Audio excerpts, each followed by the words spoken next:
Welcome to 2025. Okay, not quite yet, but Not yet. unfortunately, if you're a tennis fan, you're in a rush to get the year done. So to rush to get the new year started. So we're here, guys. We're here. We did it. But technically, it is still 2024. It's the beginning of the new season, 2025, but it's December of 2024. So, yay, tennis. Yep. Because what's the solution to an already crammed calendar? Is start the previous year. Exactly. Just seep into the previous year. Man, welcome everyone. We're Bit back. of tennis history tidbit. The WTA tour, actually, both tours used to do this. They used to technically finish the season in March because they actually used to have the end of year tournament in March. Of the previous year? Yes. Tennis. So it was like an April to March year, not a... It didn't last very long. I think it was like a couple of seasons in the 80s. But yeah, they did do that. Tennis. We love you so, but we're back. It's Nick, our tennis brain, and Anastasia. I just love the sport. It is season 2, episode 1 of Ground Passing. You might be thinking, guys, you didn't go anywhere. I just listened to you last week. We know. But it's the new season. So we have to introduce it properly. So welcome everyone. Welcome to the new season. Really excited for what 2025 is going to bring. If you listen to our year-end review, you'll know all the things that we're excited for coming up in 2025. But we're here to talk to you about United Cup, which is the first, and you could, fact check me on this, but it's the first tournament of the new season, yes? There's no other tiny ITF little thing happening, is there? I mean, I believe, correct Probably. me if well, it's not a tiny ITF event. Because it starts sort of this week, right? It starts starts kind of like the last week of December. Like it's on from the 27th of December. Yeah. I'm trying to remember off the top of my head. Quick check, because you've got me going. It is the first by a few days because it starts on the 27th. But we do have some ATP and WTA events starting on the 3rd. So there we go. So we're in it. we're here. We're ready to go. Full speed ahead. New season. And let's get into it. So United Cup. If you've been listening to us for a full season, you know what United Cup is. And thank you. Thank you for listening to us for a full season. But we talked about United Cup on episode 7 of Ground Pass and during our first season. And it is, I remember mentioning then that it's United Cup is if Davis Cup and Billie Jean King Cup had a baby. They would make United Cup. Is basically what it is. And the reason I say that is because men and women participate, so it's a mixed event. And instead of having a sort of doubles where it's 2 men, 2 women playing, it's mixed doubles. So we have mixed doubles to fill that doubles section of the tournament. But United Cup happens, it's hosted in Australia. It's hosted in 2 cities in Australia that are very far apart from each other.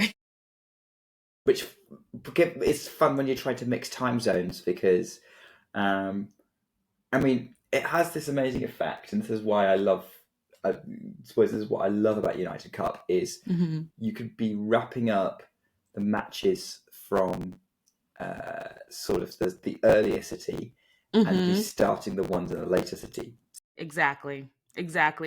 They are they're hosted in Sydney and Perth, which are in different time zones. It's always Australia already, for me who lives in the United States, is already a tricky time zone. So imagine watching United's Cup and then it's like there are all these matches happening but there are two different time zones. So it can get a bit chaotic, but they happen in 2 different time zones that are across from each other in Australia, Perth and Sydney, but then they come together in Sydney for the last few matches. So they have the quarterfinals, semifinals, and the finals in Sydney. Where can you watch it? Where can you watch the United Cup in the UK?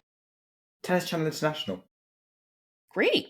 Tennis Channel here as well. Tennis Channel. It's the place to go watch the United Cup. And if you remember from last year, Tennis Channel has changed, at least in the United States. I actually don't know if this is the way it is in for Tennis Channel International, but in the US, there was always a separation between, live Tennis Channel that was on cable and then their streaming service. So they would hold back some high level matches only for their live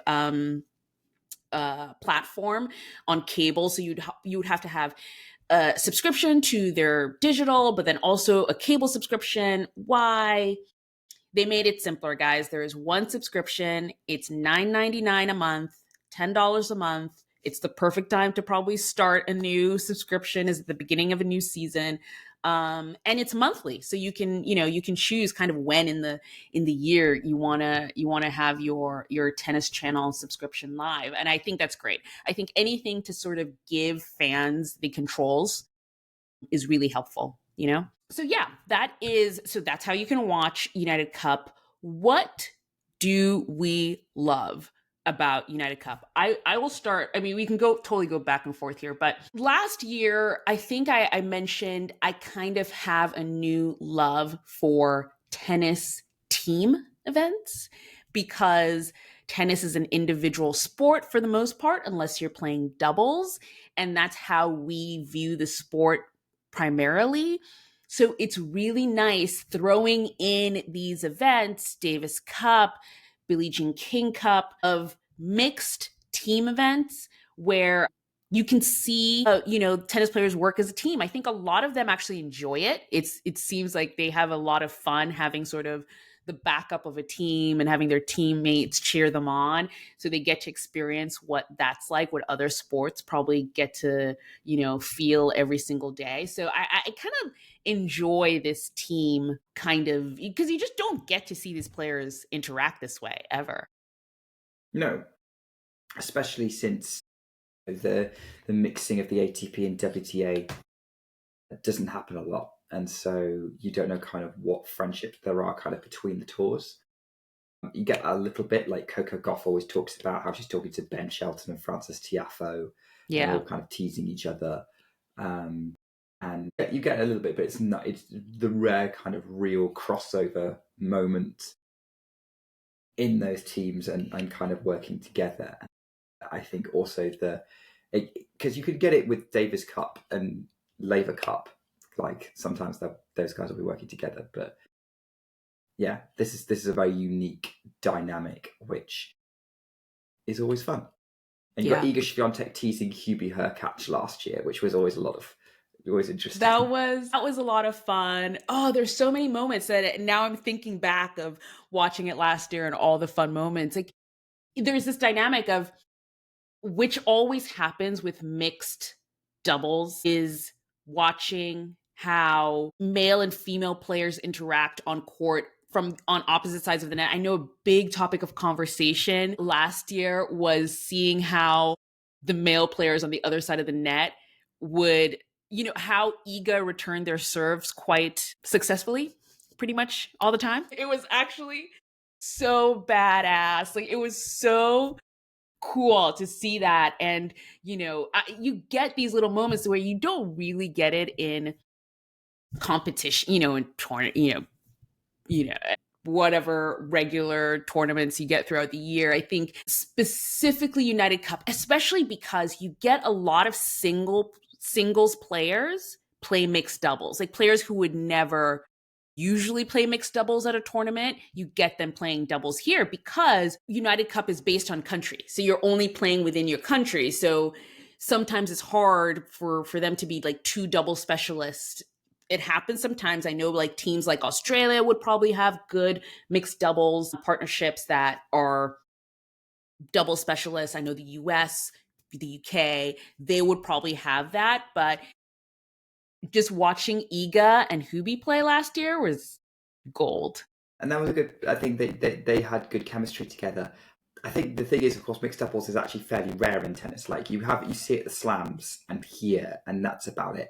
So maybe some exhibition stuff as well. So the fact that we see it here, I think it's always an opportunity for different and new dynamics to come out. By the way, I've just realised there's going to be an even more complicated dynamic, and this is like dawned on Nick as we've been recording this. Australia and GB are in the same group. They're going to be playing each other, and you know who's playing for Australia and GB, right? Yeah. For those who don't know, Alex De Minaur is going to be Australia's leading man. Katie Boulter is going to be leading things out for Team GB from the women's side, along with Jack Draper. Alex and Katie are a couple. They are going to be shouting at each other from across the umpire's chair. Cannot wait.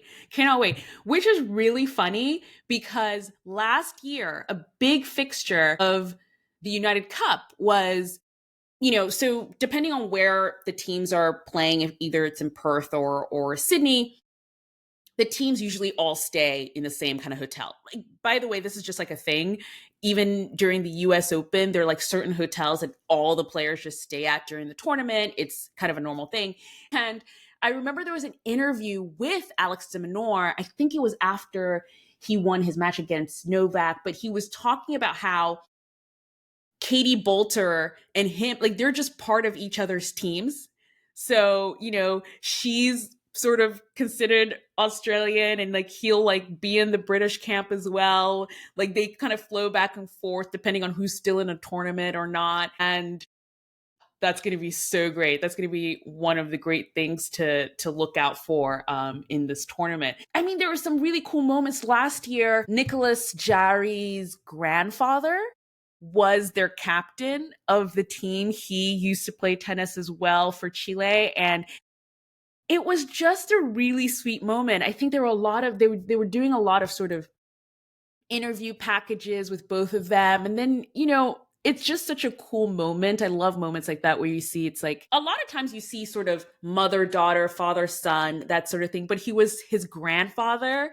And, it was a really special moment watching him sort of cheer him on and encourage him and coach him. And that was a good moment from last year's tournament.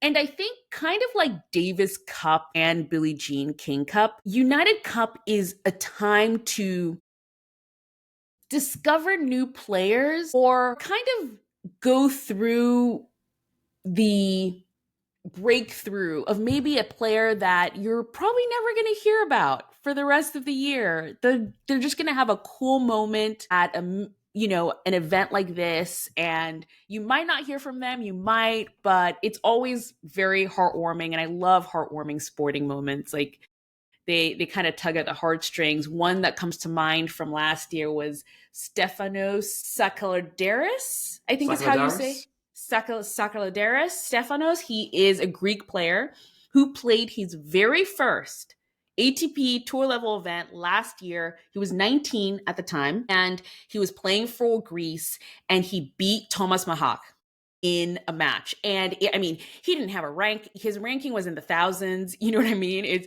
So it was such a big moment for him to win his very first ATP level match. And everyone was so excited and cheering for him. And that was a really good moment. Has he done much of anything since? I haven't really heard of him. He might be playing some ITF events, like the lower level ones. But I know he is coming back. He's ranked 500. So he probably is playing because he was He's definitely playing because I could see him on the entry list. But yeah, so it's nice to discover new players, or at least just participate in those moments because they're always fun. Yeah, but on the other end of the scale, so many top players are also taking part in this tournament. Yes. Which, I love discovering these players. You're right, and I'm looking through, and I'm seeing some old favourites from the tour, and also some new players. I'm curious to see if they get played, but insane level of top 10 participation here. Just across the board from both tours, mainly the women, and including some women who haven't, I don't think, played United Cup before. They've been tempted away from other Australian tournaments they usually go play. And what I love about it is because there's clashes every single day between these players, and they're all, and like, this tournament is relatively long, guys. I mean, it's a 10-day tournament. It feels like an old school 1000 event, but like, because it's kind of constant clashing of top players, it feels like a Grand Slam, especially when you've got just matches all the time. And that's what another thing I really like about United Cup is it's got that slam feel, even though it's spread across 2 locations. Yeah. And you've got all these insanely talented players involved. I mean, just looking at who's going, I mean, you've got the US has got Taylor Fritz, Coco Gauff, and Danielle Collins. I mean, talk about overkill. Like, you basically, the US is looking very, very strong, and they are the top seeded team. Poland's got Hubi Hurkacz and Iga Swiatek. They're getting the band back together. Greece has got Tsitsipas and Sakkari. Italy's got Jasmine Paolini. Sinner is not playing. China's got Qinwen. GB doesn't have a top 10 player, but they've got Jack Draper, who everyone's obviously really excited about. Karolina Mukova's going to be playing for Czechia. Rybakina's playing for Kazakhstan. Zverev is back with defending champions Germany, hoping to repeat their success from last year. Casper Ruud is going to be carrying Norway as he usually does.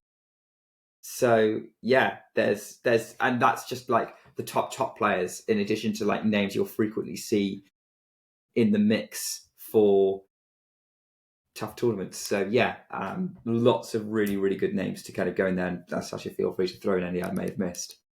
No, I mean, that's like a really great group. I mean, like Donna Vekic is playing, Alex De Minaur, like we mentioned before, he's playing as well.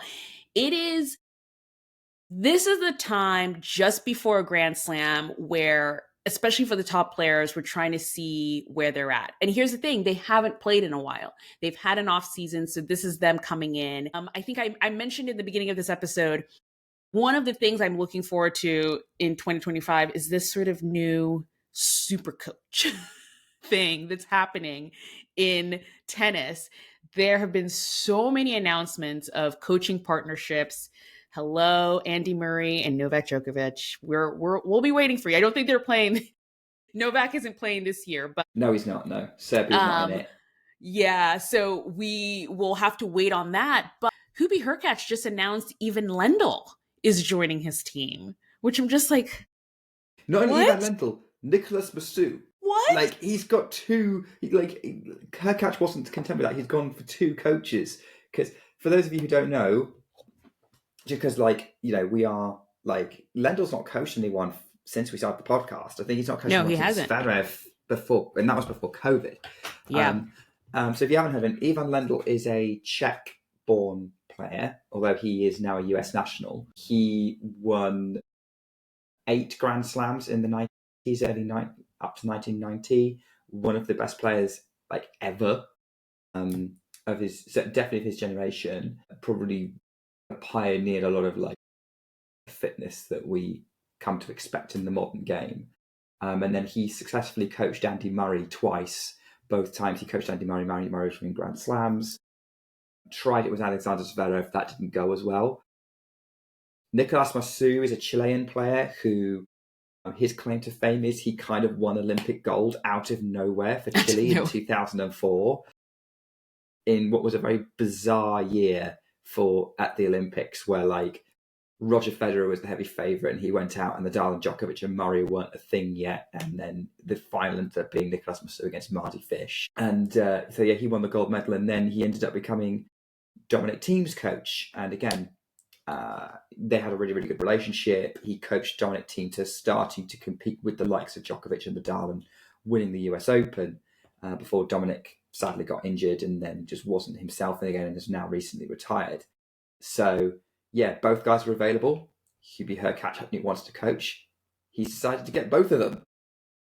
He was like, why settle with one super coach when you can have 2? And I keep saying the thing super coach. I think that was a thing when I first became a fan. That was a thing kind of with Andy Murray hiring. I think he hired even Lendl. He hired Amelie Mauresmo. Like that was the kind of like super coach generation, even with Novak hiring Goran Ivanisevic. You know, these are all sort of former players who were super successful while they were playing, and they're now coaching current players. So this is the super coach. And I just feel it's coming back. We're in the era of the sort of big name coach, and there are a lot of them in this new season that I'm excited to see where they can take their players. Like, can they make big changes with their players and take them to the next level?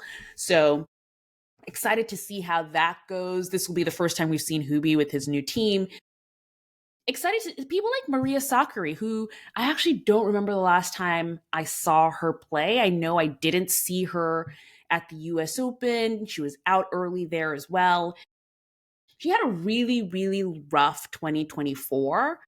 I know she had kind of changed coaches during Indian Wells last year, and it didn't quite work out. So she's one that I'm just curious because, and maybe this is unfair, but I don't know, but she looks like she should be a top player. Like if anyone's seen Maria Sakkari, you're like, how is she not number one? Like, look at her, you know, but she just has never, I mean, and she's been in the top 10 before, but she just hasn't made those big jumps that I think were expected. And I want to see how she comes into this new season.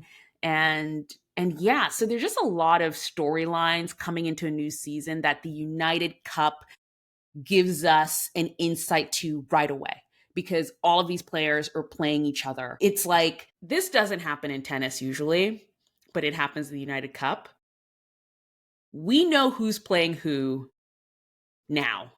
By the way, big secret, if you've got this far, we're recording this episode November 30th, and we already have the matchups of players. And by the way, they were out way earlier than November 30th. This is unheard of in tennis. Like, what other tennis tournament can you plan your schedule around in the same way? I mean, obviously, there's room for us to be let down and people to pull out, but it looks fairly set. And that is true. So full disclosure, definitely this is a list that was released weeks ago. Something could happen in the off season that means they don't play or something like that. So that's, totally out there. But like you said, it doesn't happen in tennis. You can totally plan your whole schedule around it. So, as you're listening to this, you're still going to be able to buy tickets to the United Cup. And so if you're in Perth, if you're in Sydney, tickets are still available. You can definitely probably get ground passes to just walk on the day. And you're going to know who you're going to get for the first 6 days of the tournament. So I put together a list, and, Nick will totally jump in when he wants, of some matches that, barring health and everything goes okay, I am looking forward to so much. I'm counting down the clock to some of these matches, but here we go. So we know the schedule for the first 6 days and who's playing when. I will put the link in the description of this podcast so you can check it out, especially if you are planning to go to United Cup to go watch some tennis.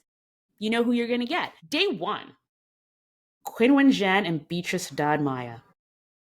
Do you know why I'm interested in this one, Nick? You probably do. I believe it's a rematch from a really deep cut tournament from 2023. Yes. This is a deep cut, guys. Deep cut. It's a tournament that doesn't exist anymore. They got rid of it, but it was one of my favorite matches of 2023. The match that they had at the final of the Elite Cup, which it was an interesting concept. So it doesn't exist anymore, but the Elite Cup was basically the next 8.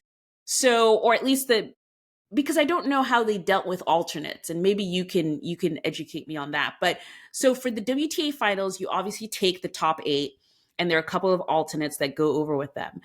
The next 8 or 10 it was 12, I think. Yeah, the next 12, then they would go participate at this other tournament called the Elite Cup. And it happened for a few years, but last year was their last year of doing it. It was, I don't know, it was an interesting tournament. I guess it could have been felt like you're like, this is the consolation prize for getting into the top 20, I guess. But no, the final between Qinwen Zheng and Beatrice Haddad Maia that year was the match. It was such a good match, and Qinwen lost, and it was close, and it was fun. So I'm excited for that rematch. So I totally want to see that. Yeah, I think that's going to be exciting. Yeah, I think that's going to be that is the highlight match of day one for me. Although I will say, for those who may be interested in how Elena Rybakina is, she will kind of be the opening match of the United Cup for Kazakhstan, as they will be she'll be playing against Spain, or they'll be playing against Spain, and so she'll be taking on Jessica Busesh Monero, and I think this is going to be the tournament to see that's going to be a moment to see how she's kind of hitting the ground to start the 2025 season, because I think that she, along with her new super coach Goran Ivanisevic, are going to be handling the new season really, and how they're going to be looking. Yeah. For day two, I kind of have a similar thing with Maria Sakkari. Is I just want to see how she's doing. She just happens to also be playing Jessica Busesh Monero. Jessica Busesh Monero is obviously the player you just wheel out to test someone who's maybe a bit rusty. We love you, Jessica. You really did great last season. She had her moments definitely last season, but yeah, we're just going to be paying attention to your opponent, which will actually be very interesting if she could beat any of them. You know what I mean? Like that would be a good start for her for her season. Day three, Coco Gauff and Layla. Day three, Anastasia. Yes. I noticed you've casually skipped over an entire tie, which I've just looked at it and gone, oh, that's just going to be blockbuster match after blockbuster match. Which one? Canada and Croatia. Leila Fernandez is playing Donna Vekic, and then Felix Auger-Aliassime is playing Borna Coric. That's the morning session in Perth. The Greece-Spain one's the evening session in Perth. But yeah, Felix obviously is a big name player. He's got to the US Open semi-finals. Coric has won Cincinnati a couple of years ago, and you got Olympic silver medalist Donna Vekic against former US Open finalist Leila Fernandez, who is so much fun to watch. I think I said that before. So yeah, that's going to say the entire of Canada versus Croatia, if you're awake for it, is well worth watching. Yeah. Also, and by the way, if you look at the schedule and you see all the doubles and they're all like TBD, it's because they're just those they pick on the day. They get picked on the day. But some of those, again, like we said, especially for teams that don't have double specialists, you can get some really interesting singles players playing together. And sometimes they're fun to watch. Again, Iga and Hubi last year, it was gold. They should do it all the time, which they're probably going to do it this year as well. And we'll get back to them. One last point on day two is we're also going to be seeing the return of another old favourite, Belinda Bencic, who is coming back from maternity leave, and actually she's playing, I believe she's taking a wild card as an ITF, and that's like this week or next week. Yeah. As we're recording it. So she's starting to phase herself back in anyway, and I think she's played Billie Jean King Cup as well in like the lower levels. So she is kind of back on tour, but this is like her big stage return.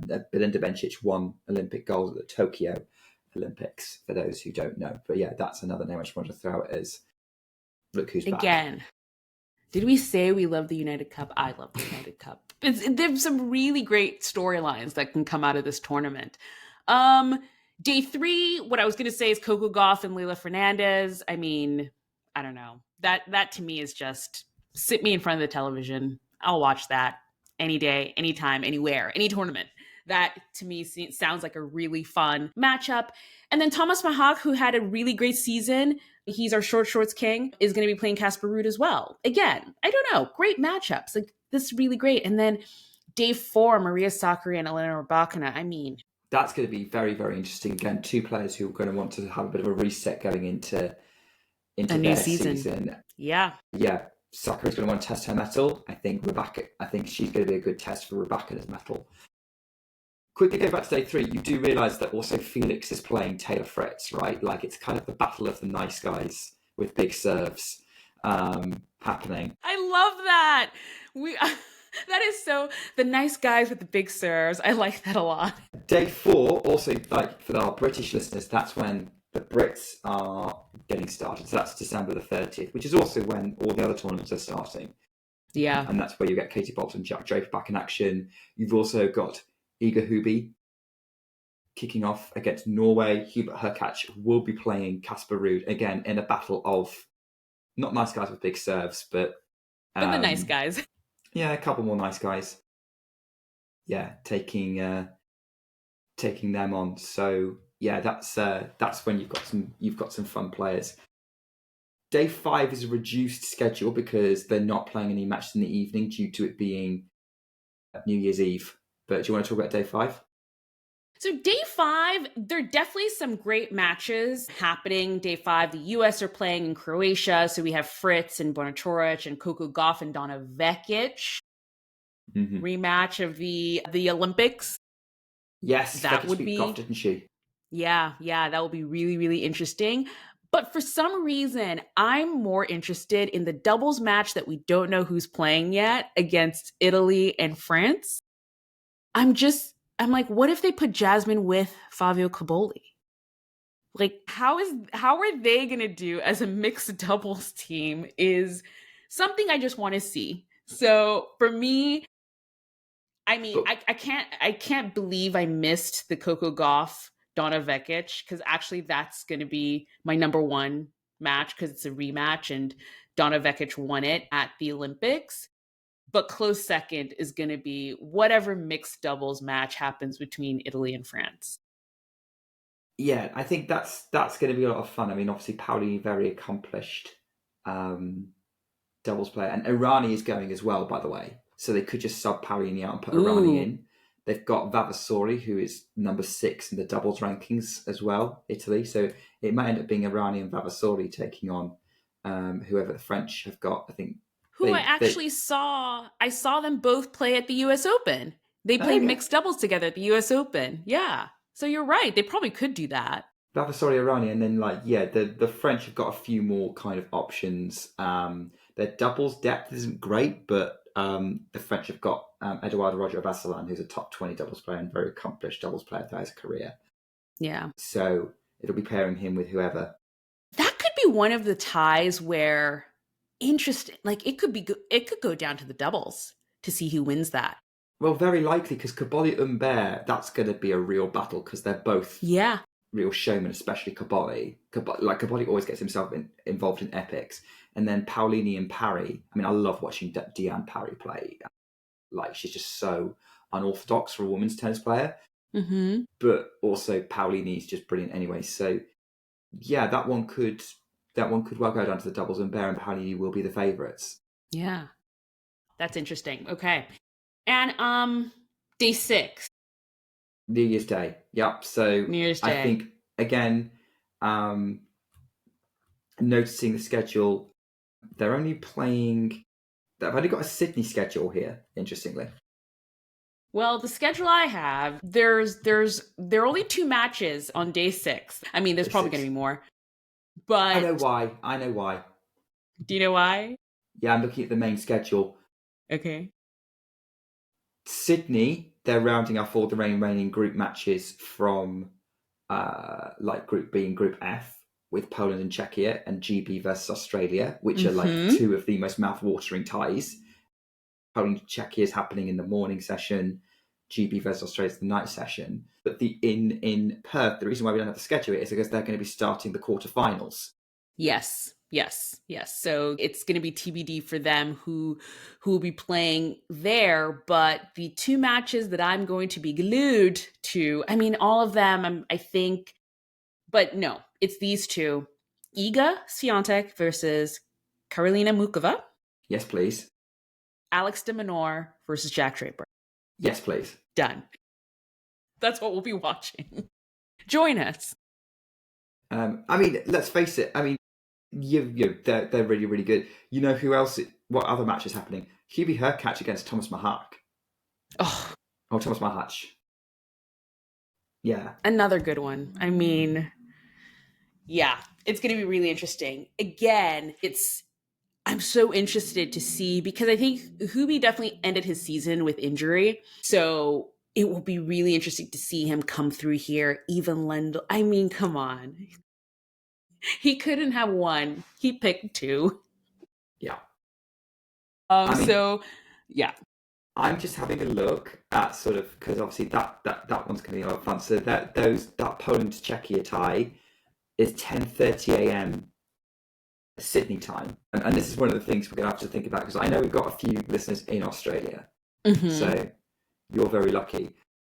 So if we were looking forward to like the United Cup, like, you know, this is the 31st of December, it's 6:32 in the evening, so it's more or less exactly a month from when we're recording. That match would start in 5 hours. Hurkacz against Mahach, which for you is like a nice evening event, isn't it? Yeah, it is. It is. And this is totally an aside, but if any of our listeners want to help me out, I'm sure there must be an app for this already. And I want an app, not a website. I know I'm being picky, but I would like an app, not a website, that I could put on my phone.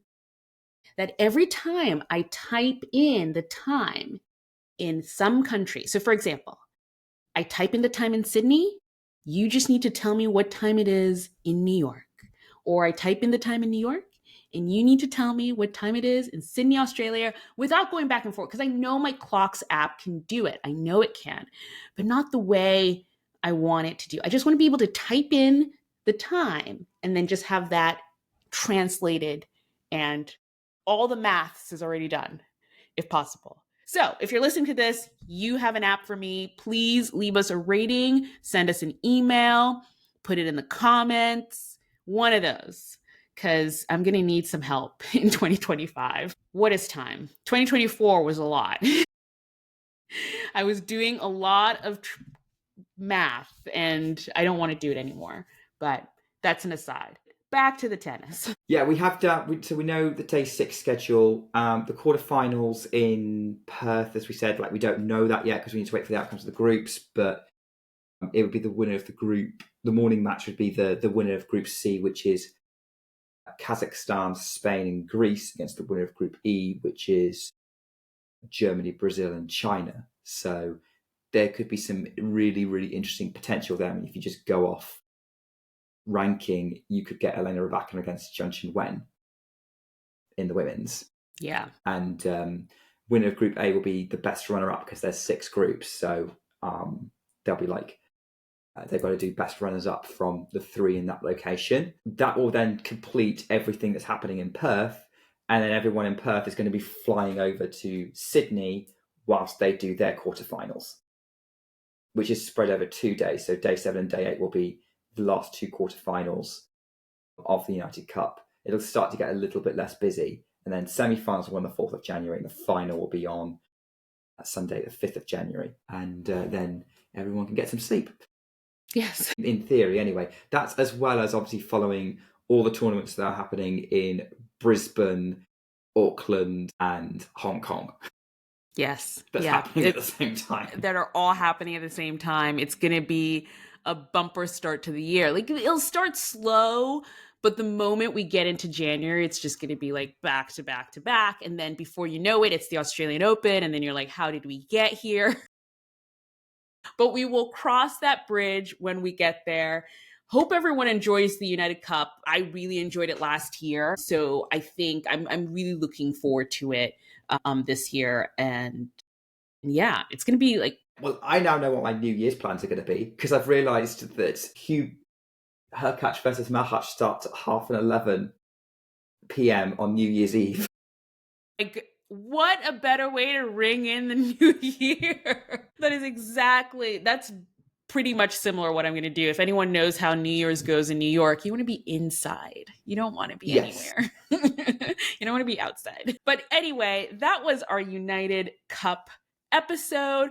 Just a little thing before we wrap this episode up. It is the beginning of a new season. It's the beginning of a year. And I always think it's nice to go into the new year with maybe some new goals or new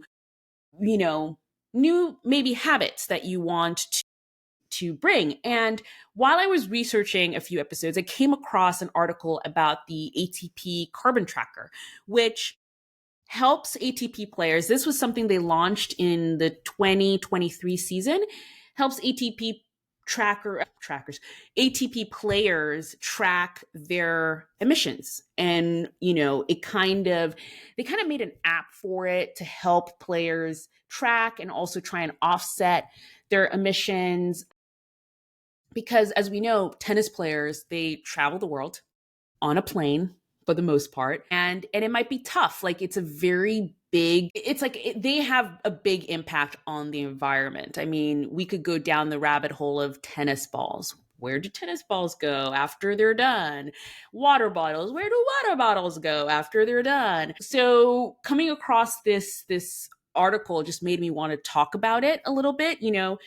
They had a list of the top, like they kind of did a ranking of the top 10 players of 2023. I think the 2024 one hasn't come out yet, but they did a top 10 of 2023 players who did the best to offset their carbon emissions. Mackenzie McDonald was number 1.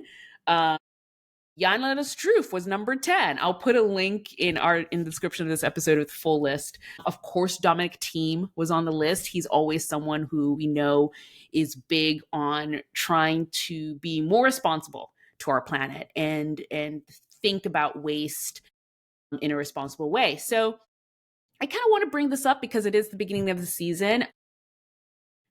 And maybe our listeners can kind of take something from that to try and maybe offset their, impact on the environment if they want to. Using reusable water bottles has always been a thing, even though that's now like a craze. Everyone has a reusable water bottle, but the point is just getting one and using just that one. Don't get 40. What are the popular ones now that everyone on TikTok wants to get? They're like the ones with multiple colors. I don't know. I'm not on TikTok. I don't know. I think I've seen what you're talking about. You know what we should do, Anastasia? Ground glass water bottles. Stay tuned. But yes, I just wanted to bring this up because I think it's the responsible thing to do. And we're starting a new year and we might as well start thinking responsibly about our planet.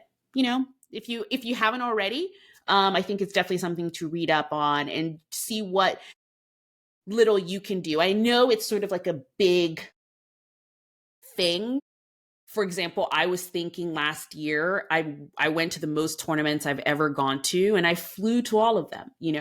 This is an impact that we have. But I think whatever, even the littlest thing you can do personally, I think will be very helpful to the situation. Doesn't have to be big, just consistent. And I think that's really important to think about. I think tennis is such a huge sport, such an impact, and everyone who goes, including the fans, have an impact on tennis's carbon footprint.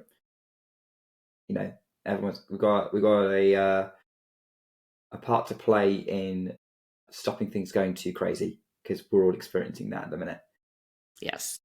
And other thing you can be consistent with is keeping up with us as well. As this is probably the most consistent we've ever been as Ground Pass in releasing regular episodes, probably because we've pre-recorded everything. But we will be. We're looking forward to sharing the 2025 season, a new season for us. Season 2 will be even better than season 1. They usually are. It's when they get to about season 7 or 8 that things start to get tired and probably should start cancelling the show at some point. But we're not quite there yet. We're here, and we're here to stay, and we're going to have a lot of fun in Australia. Well, following Australia, even if it may not involve much sleep. Please follow us for all kinds of updates on our social media: Instagram, Threads, Blue Sky, we will be speaking to you lots more in 2025. Looking forward to it.